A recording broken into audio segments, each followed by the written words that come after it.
Thank you, Pierre. And that hands off to Pierre. Not only is he a great host here, but that's quite the improviser as well. Thank you.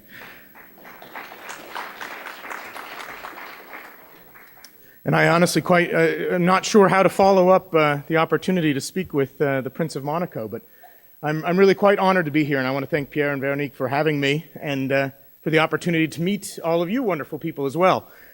I want to start talking today about what we at the XPrize Foundation are up to, and how it really doesn't just dovetail, but hopefully supports and complements all of the great work that you're doing here, and how it is that ocean health and the economic value of marine biological resources can really help lead the path forward, both economically and sustainably. Let me speak first to a vision that I think we at the XPrize have, and I hope many of you can, which is moving ourselves towards a path with the oceans where they're no longer under threat, where they're no longer undervalued, and where they're no longer a black box of deep water that we have very little knowledge of. Really, our vision is that over the next few decades, we move ourselves towards a path where the oceans are healthy, valued, and understood. But in order to do that, we need to build a credible vision and a pathway forward. And this is what we at XPrize have begun to work towards in our pathway, which is that if you want to reach the top of the chart here, where you've got a realized vision of healthy, valued, and understood oceans, what you really need to do is to catalyze sustainable industries that get you there. And this is exactly where you all come in. This means that marine industries broadly need to be coordinated, incentivized, they need to grow exponentially, and they need to demonstrate to the rest of the world that there's not only value in protecting the oceans for our planet's health and ultimately our personal health, but that there's value for the pocketbook, because quite honestly, as I think we're all aware, and one of the reasons that we're all here, when you can align sustainability and doing good for the planet and the environment with profit, you have the opportunity not only to make great change, but to make great change that lasts and lasts and lasts. What we at XPrize believe is that this can be spurred on, if you will, not done entirely, but catalyzed by uniting breakthrough technologies. And I just list a few industries here. There are many more that you all represent that I couldn't fit on. And I also represent a few breakthroughs that we've been working on, but are clearly only a tiny portion of the innovations that the world really needs to see.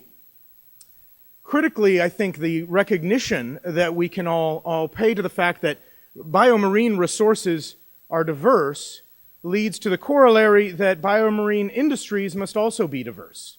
We've already heard a number of statistics referencing how little we know about the oceans, how little agricultural product or food products that we actually derive from the oceans, and quite frankly, how little we have protected the oceans.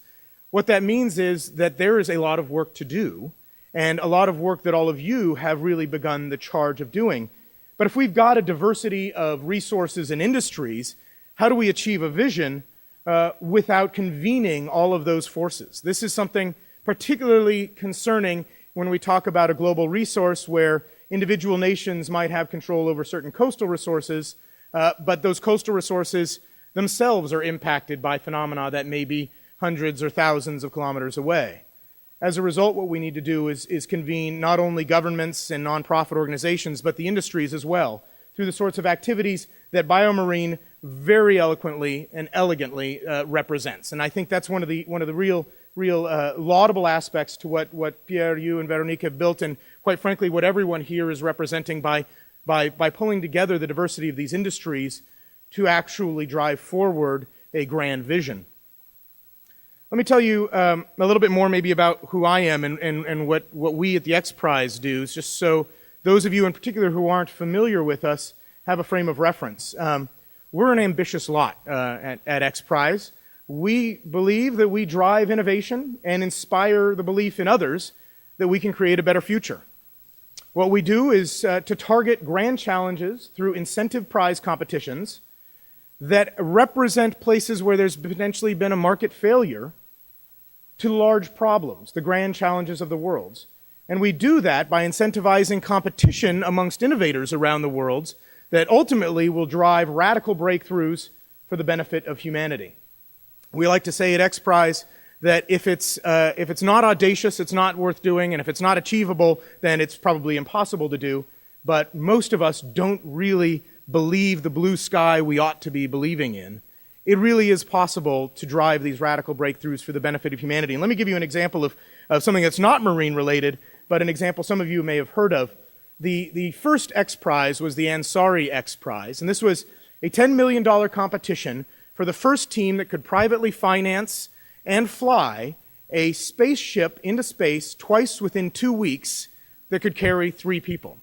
The technology was won by a team led by Burt Rutan, a famed aerospace engineer. It was licensed and then turned into a product by Richard Branson. And Spaceship 2, the Spaceship 1, which you actually see a picture of here, Spaceship 1 hangs in the Smithsonian now, representing the first private space flight ever existed. How did we do that? We did that by starting with a small amount of seed capital, $2.5 million, and a $10 million prize purse.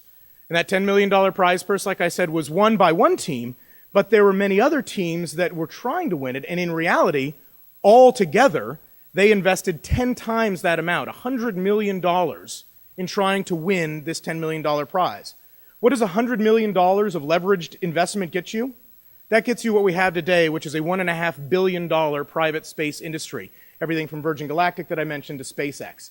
So at XPrize, what we look at is how do you go exponential with innovations that start small and turn them into something that really does result in a radical breakthrough that benefits humanity. Now, this didn't come from nowhere. Prizes actually have a long tradition. Many of you are probably familiar with the Longitude Prize that the British government awarded to John Harrison, an unknown clockmaker from rural England, who to solve the problem of maritime navigation, wherein we couldn't identify what longitude was. That was a remarkable example of where you can have innovation, quite honestly, from anywhere. It wasn't the royal astronomer, it wasn't the royal geographer, as everyone might expect them to win. It was a rural clockmaker who ended up solving this problem that ultimately led to the remarkable discoveries of the age of exploration around the world. There's also another one that inspired us more directly. I always like this one because it's fun, just so you're aware. I mentioned that Spaceship 1 hangs in the Smithsonian Museum. It hangs next to the Spirit of St. Louis, the first airplane flown by Charles Lindbergh to cross the Atlantic from New York to Paris. Charles Lindbergh didn't do that just for fame, although he got a lot of fame out of it, of course. What he did it to achieve was a $25,000 prize that had been put up by a hotelier in New York City named Raymond Ortigue. That created, ultimately, what we know of today as commercial air traffic. Within 18 months, in fact, of Charles Lindbergh crossing the Atlantic, commercial air traffic increased by over 300% in the United States. The number of U.S. pilots' licenses that were given out increased by 150%. Within a year and a half, you saw an exponential growth in an industry that before had just been the purview of a few wealthy individuals that were flying around or potentially doing mail runs and the like. So that brings me to today. Actually, let me make a couple of points before I bring us to today. Incentive prizes like what XPrize does nominally are about a breakthrough technology, a spacecraft, for instance. But in reality, what they do, and I've given a couple of examples, what they do is much more robust than that. Like I've mentioned a couple of times, we're about exponential breakthroughs. We want to take small leverage and turn that into something that impacts the world. Some of the other key elements that prizes drive are to identify and mobilize new talent. This is critical for industries that are at their nascent stage, of course. You want to bring new innovators into a space, not just rely on those that are already there. Sometimes the best ideas come from a rural clockmaker. You want to stimulate new approaches. The known solution is very rarely the perfect solution. Sometimes it takes a paradigm shift, something outside the box. Because prizes only reward success, we're able to allow people to take those risks, as opposed to just funding the known state-of-the-art research that might be happening. We want to complement that type of work by saying, if there's anybody that might have a crazy idea, if it works, you'll win the prize. What that does, and I mentioned the $100 million leverage for the Ansari XPrize, is also helps to attract new capital to fund those teams. And that's new capital that comes into an industry that didn't exist before. That $100 million, that was funding research, development, and deployment of private space technology that resulted in things like SpaceX. That SpaceX, by the way, never even competed in that prize, but they recognized that there was now capital to be invested in that industry. It's the same sort of thing that I'll talk to in a minute we at XPrize are trying to do with respect to biomarine resources. It also changes public perception. That's ultimately what the Lindbergh Prize did. It didn't really break through technology in a tremendous way, although the single-engine plane that he flew was quite advanced. But really what it did was to change the world's perception of the safety of air traffic, air flight. We want to do the same thing with the grand challenges of the world, as the Prince mentioned, for instance, such as ocean acidification, where we want to bring awareness to issues that are not known by the vast majority of the public. And ultimately, and this is where you all come in, we want to strengthen markets and communities. We want to grow industries because through the growth of these industries, particularly through exponential growth, that's where real change begins to happen. When it's valued in the pocketbook and valued in the hearts, that's when you can start to see real change associated with some of the world's grand challenges.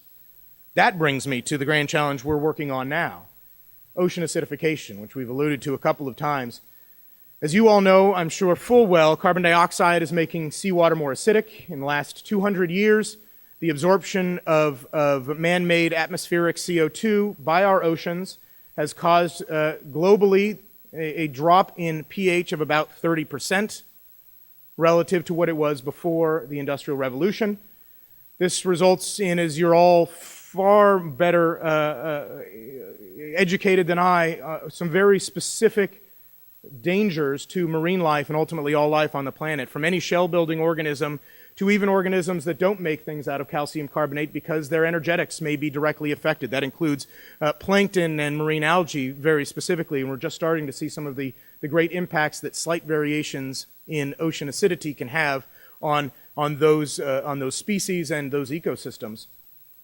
What we're faced with, however, is an appalling lack of data and information on ocean process generally, but ocean acidification more generally. In just the last 10 years, almost 2/3 of all of the scientific research articles have been published on ocean acidification. It's sort of a brand new field, and it's still being studied with technologies that are quite frankly insufficient for the problem at hand. We don't possess the tools to sufficiently measure ocean pH, and without the right tools, we're not going to be able to respond. This is the classic adage that you can't manage, you can't solve what you don't measure. And that's where I'm here and very pleased to announce the Wendy Schmidt Ocean Health XPrize, which is XPrize's greatest, and I think greatest, even though it's not as big as a $10 million prize. It's going to solve some of the world's problems that aren't being addressed by most of us. The Wendy Schmidt Ocean Health XPrize is a $2 million global competition to incentivize the development of breakthrough, accurate, affordable, and robust pH sensors that are going to profoundly impact and improve our understanding of ocean acidification. I'll talk a little bit about why we deal with pH sensors, but it really gets to the nut of the fact that without the ability to understand these issues, we're never going to be able to respond. I'll also talk very briefly about the goals, because they're bigger than just those pH sensors, as I've alluded to before. Though the winning teams are going to produce the most accurate and affordable pH sensors under a variety of trials, we also expect that there's going to be odds-on benefit beyond just those devices themselves. We want to inspire innovations in ocean sensing technology generally. We want to bring new players to the world of ocean sensing. We want to bring new players to the world of marine industries to recognize that there's not only innovation that can be there, but there are markets and market potential for innovators that are willing to come and help grow this industry. We obviously want to catalyze ocean acidification research. That's a very straightforward thing, but that ocean acidification research should have further benefits in catalyzing things like an ocean services industry and incentivizing the growth further of the biomarine industries that we've discussed. And then ultimately, as the Prince more eloquently stated than I, we want to inspire the public to engage. It doesn't hurt that $2 million gets a lot of press. And that press, we want to be used to educate people about a phenomenon that many, quite frankly, have never heard of and may be a little bit difficult for many to understand. But we want folks to start coming to us, start coming to you, to understand not only what this is all about, but what they might do to engage, support change, and ideally get some real value out of it for themselves. Let me talk a little bit to the specifics of how this works, because one of the reasons I'm here is I know there's some potential competitors who are thinking, I'm going to win some money in the audience, and so I want to give you a little bit more detail about that, because I would love it if you would sign up today. There are two $1 million purses within here to emphasize two different aspects of what's needed in marine sensing. The first is the accuracy purse, which really drives performance characteristics associated with ocean pH sensing. That's super accurate sensors. What we're hoping for and looking for is something that's an order of magnitude more accurate than anything that's on the market today, but is also more precise, i.e. repeatable measurements that you can trust without recalibration regularly, and stable, something that's going to last during our trials for at least 3 months, but we expect would be able to be deployed for up to a year without being recalibrated or readjusted in various marine environments. We also want to incentivize the use of tools that are going to be distributed for every industry and every potential player around the world, and that's why the affordability purse, another $1 million, is meant to emphasize not only performance that exceeds the standards that we have today, but does so in a way that's so substantially cheaper than anything that's out there today. And typically now we're somewhere between $15,000 and $25,000 per sensor for a device that's effective at measuring ocean pH in a repeatable and measurable way for most of the world's environments. We want to get down into the several $100s, or maybe even less. We want it to be easy to use. If you've got a way to put that so it hooks into your smartphone, you might well win $1 million. What we want, quite frankly, are the tools that can be used by every aquaculture facility in the world, every marine protected area manager in the world, be they in the Philippines, in Canada, be they a student or a teacher that is in South Africa that wants to teach her students about how it is that we interact with our marine environment by going down and sampling a little bit of that. We want those tools to be better than anybody's ever had before, like I said, by an order of magnitude. Briefly, this is how it's going to run. It's a 22-month and almost 2-year-long competition that begins this week. We are entering into our first phase, the Ocean Acidification Solutions phase. This gives teams the opportunity to register, begin developing and innovating their products for the next 12 months before we're going to ask all of these competitors globally to come and deliver their devices to a laboratory facility where we're going to put them through their paces in rigorous controlled environments within both a 3-month tank environment as well as laboratory tools to identify exactly how accurate these are, using state-of-the-art abilities and the world's leading scientists to validate exactly how effective the tools are.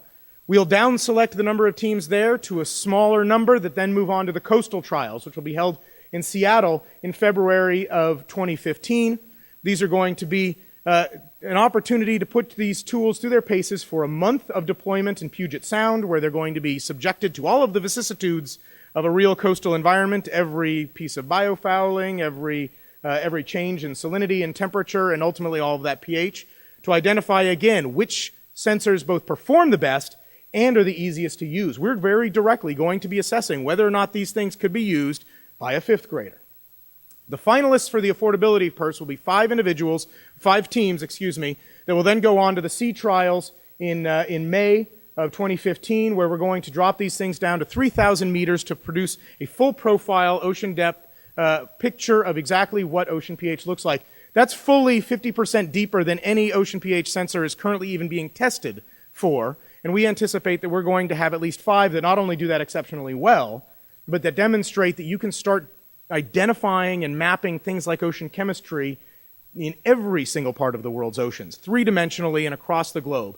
That's ultimately what we expect to award at the end of July in 2015. And I hope that some of you will be competing, and maybe one of you will be standing on a stage and we will literally give away a big giant check to the winners of these prizes. Let me talk very briefly, though, about what you can do in addition to competing for the prize, because ultimately what we really want to do is to catalyze the growth of what we describe as the post-prize industry. And that's why I'm here and so proud to be a participant in BioMarine. We want to create not only new markets for pH sensors, but new markets for things like ocean data. We want to drive the sorts of work that you're already doing by bringing new players into a field to think about how ocean measurement and marine data can actually support the value that we can pull out of our oceans through things like marine resources, natural products, nutraceuticals, everything under the sun, things I hope that none of us have even thought of. We know that that's how innovation happens. We want the world to get on board with participating in that exponential growth. We want direct markets that we know need it now, scientists and the like, but really ultimately we want new markets. We want aquaculture to grow as rapidly as it's grown now, times 10. And we want to do it in a sustainable way, and in a way that's utilizing innovations that not only protect the environment, but to help to feed the planet. And ultimately, that requires collaboration. So that's what sort of a piece of the secret sauce, if you will, of an XPrize is. This focuses people's attention in a way that we want to be able to be used by you. What is it that you need? What is it that you could use by the attention and the new ideas and the new innovators that are going to be coming to BioMarine industries that we can help to support? And I would ask every single one of you, if you've got an idea or a thought, to please let me know, come grab me, send me an email. I'm easy to find. I'm gonna breeze through this because I've mentioned this 6 or 7 times and I know we're running out of time. Because we want to create massive impact. That, and I just love this photo. Isn't that fantastic? We want to catalyze industries that solve technical barriers, that raise global awareness, and ultimately create this community of innovators and donors and capital that make sure this lasts not just for the 2 years of this competition, but for the indefinite future, and really drives the sort of vision that all of we share here today, that marine resources are not just something that should be a part of a niche market. Really, they're a part of the ultimate solution to many of the world's grand challenges, and something that I hope you all feel like you're quite honestly at the tip of the spear in driving forward. So if you have any ideas, any questions, or if you want to sign up to register, please visit our website, oceanhealth.xprize.org. If you want to get in contact with me and you fill out the email form there, it gets sent directly to me, so you won't have any trouble finding it. But I'm always happy to answer any questions, answer any phone calls, and let you use me, as I said, and let you use the XPrize to help catalyze and drive solutions to some of the world's grand challenges, starting with ocean acidification and ultimately leading to a healthy, valued, and understood ocean. Thank you very much.